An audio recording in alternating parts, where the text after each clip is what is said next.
Ухтинская станция юных натуралистов продолжает развивать проект «Ребятам о зверятах». Курс познавательных практических занятий с биологом для малышей. Недавно на средства гранта конкурса социальных и культурных проектов компании «Лукойл» закупили новое обучающее оборудование. Теперь занятия выйдут на новый уровень, надеются организаторы. Виктория Науменко продолжит.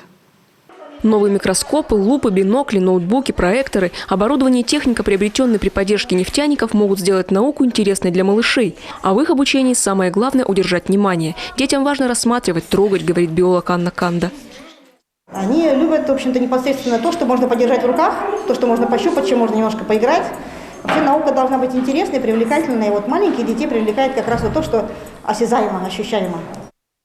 На своих занятиях она рассказывает об основах зоологии и биологии, рассматривают предметы и материалы, которые мы видим каждый день – воду, пыль, листья комнатных растений.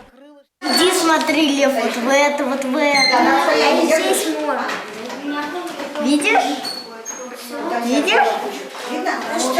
Это бактерия. Станция юных натуралистов при Ухтинском детском парке и Центре творчества имени Корчевского существует давно, а вторую жизнь она получила в 2018 году. Тогда тоже благодаря социальным партнерам закупили новые микроскопы. Кружок стал крайне популярен, поэтому решили развивать его и дальше, рассказывает директор Центра творчества. Даже сейчас, на время ремонта в здании, без постоянного помещения для занятий, желающих множество. Поэтому занятия проводят даже в выездном формате. В основном нас сейчас приютила до окончания реконструкции 3-я школа. В основном планируем там заниматься. Конечно, без основного здания это очень трудно, особенно таким специфическим видом деятельности заниматься.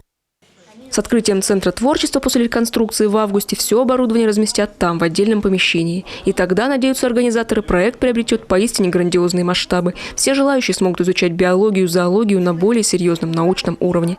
Виктория Науменко, Павел Лагутин, телеканал Юрган, Охта.